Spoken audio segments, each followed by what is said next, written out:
travelers, it's me, Gabby, and if you're headed to Disney with littles, you've clicked on the right video, my friend.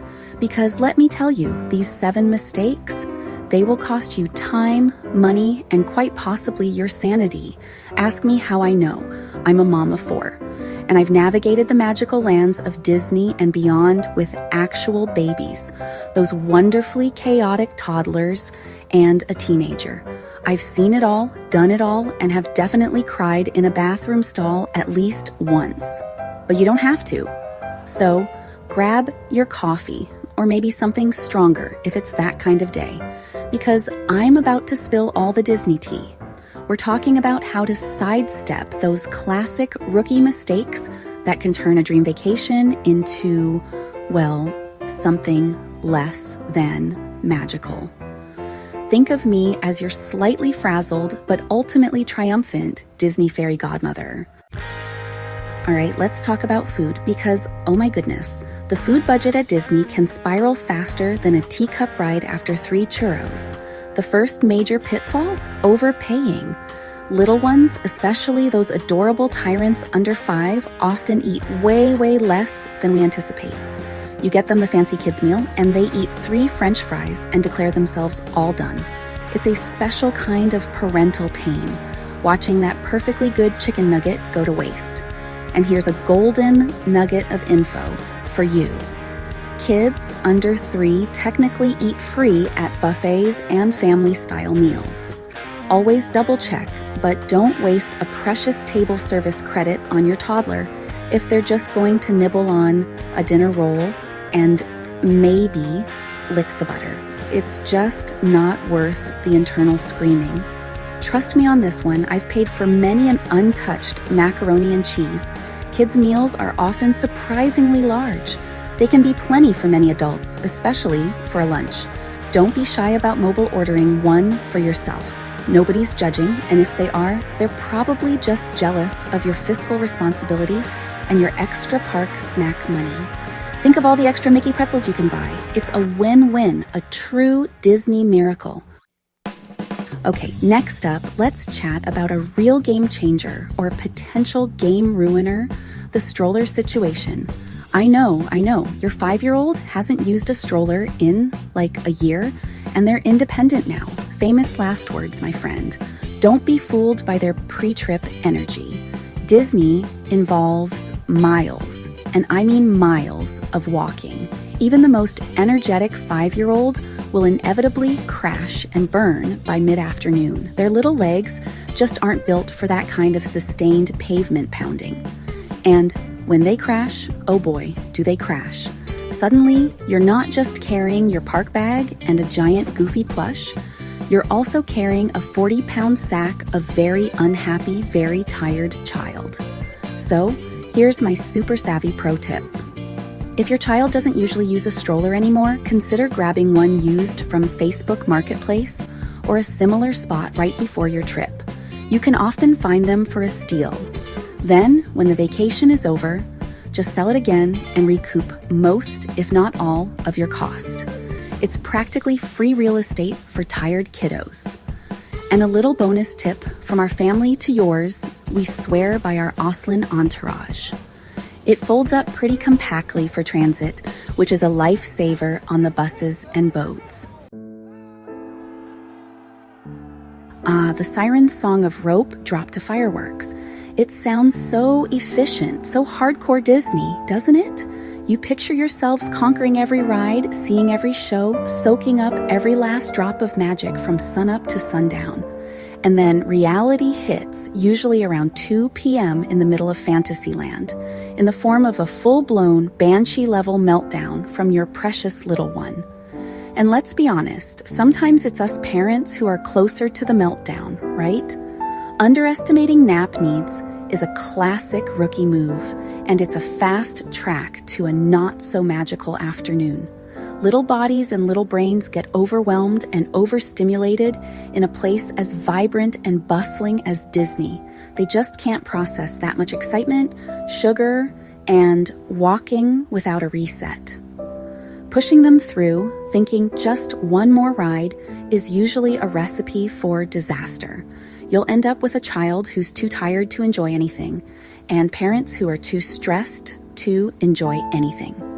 It's a lose-lose situation, and nobody wants that, especially when you've paid good money for the experience. Remember, the goal is happy memories, not just checking things off a list. So, what's a smart parent to do? Plan for that downtime. This doesn't necessarily mean trekking all the way back to the resort, though sometimes that's exactly what's needed. A quiet stroller nap can be a lifesaver. Find a shady spot, maybe near the soothing sounds of a fountain. Recline that stroller and let them drift off. Or, if a proper bed nap is essential, factor in that travel time. For instance, getting from Magic Kingdom to Art of Animation, that can easily be a 90-minute round trip with bus waits and walking. Knowing this up front helps you build a realistic schedule that keeps everyone, especially the tiny humans, from turning into grumpy pumpkins before the parade even starts. Let's talk about something that often gets overlooked until it's, well, painfully obvious: noise. Disney is a symphony of sounds, right? Cheerful music, excited squeals, character voices, the roar of Space Mountain. But for little ears, that symphony can quickly become a cacophony. Between the booming fireworks, high-energy parades, and loud rides, overstimulation is incredibly real. Everything is bigger, brighter, and louder than they're used to. What we might register as exciting background noise can be genuinely overwhelming for a small child. This isn't just about potential hearing damage, it's about their overall comfort. A child who is auditorily overwhelmed is not going to be a happy camper. So my pro tip here is simple but effective. Bring over-the-ear noise-canceling headphones. Not little earbuds, but the comfy cushioned kind that dull those overwhelming sounds. Pack them in your park bag every single day. And if you forget them, don't panic.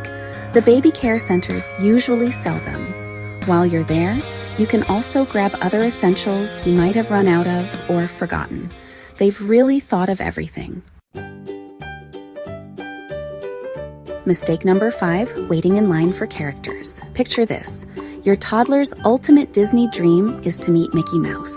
Their eyes light up just talking about it. So you spot him, and there's a 45-minute line in the Florida sun with a restless toddler.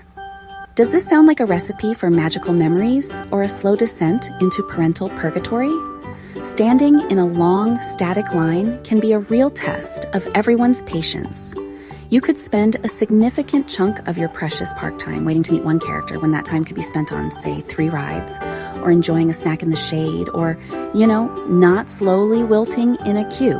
And let's be real, sometimes after all that waiting, your little one gets shy, or the character has to take a quick break right when it's your turn. It can be a real gamble with your time and your child's emotional reserves. But fear not. There's a much better way to get that coveted character interaction without the soul-crushing wait.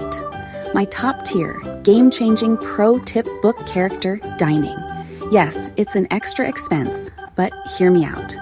Places like Tusker House in Animal Kingdom, Chef Mickey's at the Contemporary, or the fabulous Topolino's Terrace at the Riviera Resort for breakfast give you a delicious meal and dedicated time with multiple characters.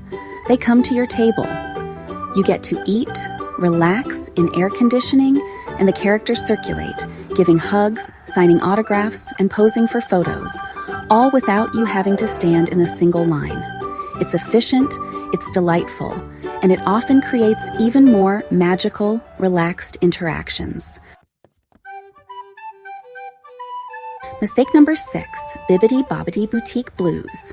Bibbidi Bobbidi Boutique, the dream of so many little princesses and princes.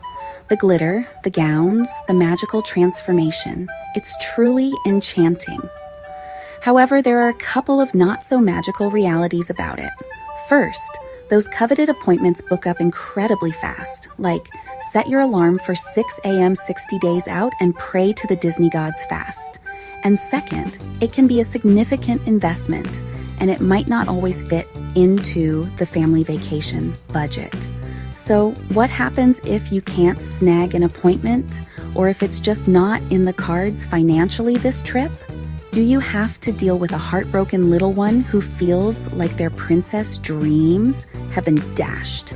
Absolutely not. This is where your own fairy godmother skills come into play. You can still create an absolutely magical, memorable transformation experience without ever stepping foot inside the official boutique. It just requires a little creativity, and dare I say, it can be even more special because it's personalized by you. Here's the pro tip for bypassing the bibbidi-bobbidi boutique blues. Look into private, in-room makeover services. There are companies like Princess Glam and others that will come to your hotel room and give your child a full royal treatment. Or go the full DIY route. Pack a special princess dress from home, some sparkly hair accessories, kid-friendly makeup, and a little bit of glitter hairspray. Then, transform your hotel room into your very own salon. Put on some Disney princess music, let them pick their look, and have a blast doing their hair and makeup. The joy is in the experience and the attention, not necessarily the official castle backdrop. Chapter 7, Mistake Number 7, Overpacking and the Cardinal Sin of Under-Snacking. All right, we're on the home stretch with mistake number 7, and it's a double whammy: overpacking the wrong things and the absolutely cardinal sin of under-snacking. Let's start with overpacking. I see you, super prepared parent, trying to stuff an entire pharmacy and 3 changes of clothes per child per day into your suitcase. While preparedness is a virtue, lugging a suitcase that weighs more than a small elephant through the airport and onto the Mears bus is less than virtuous, especially when it comes to things like diapers and wipes. Do you really want to dedicate precious suitcase space and your baggage allowance to bulky packs of diapers that you can easily get once you arrive? Think of all the cute Disney merch you could fit in that space instead. The goal is to pack smart, not necessarily to pack everything you could conceivably ever need. This isn't about being caught unprepared, it's about utilizing resources wisely so you're not bogged down before you even get to Main Street, USA. And this brings me to my glorious pro tip for both overpacking and its evil twin, under-snacking. Use a grocery delivery service. Companies like Away We Go will deliver diapers, wipes, formula, snacks, and most importantly, you right to your resort. You or your travel planner can book their services to safely transport you, with car seats provided, to pick up your mobile order from Publix and get all your necessities to your resort safely and a little less hangry. More snacks, less stress. It's basically the motto of a successful Disney trip with littles. You got this, Disney parent, and so do your littles. So there you have it. 7 common Disney mistakes that can trip up even the most seasoned parents. But guess what? Now you know, Disney with littles doesn't have to be exhausting. It can be truly magical. It's all about planning smart, being flexible, and remembering that the best memories happen in unscheduled moments. Avoid these rookie mistakes, and you'll be ready to tackle the teacups and triumph over tired tantrums. Taking young children to Disney is a unique adventure. It's a little chaotic, a lot wonderful, and completely unforgettable. You're creating core memories not just for them, but for you too. Embrace the sticky hands, impromptu dance parties, and occasional quiet moments. You're doing great, and these tips are here to make it smoother, easier, and more fun. Want more real mom tips for navigating Disney with strollers and sensory needs? You're in luck. Subscribe for new videos every week, because I've got plenty more where this came from. Check the links below for planning resources, printables, and maybe even a discount code. Thanks for hanging out with me, and I hope your next Disney trip is your best one yet. Go make some magic.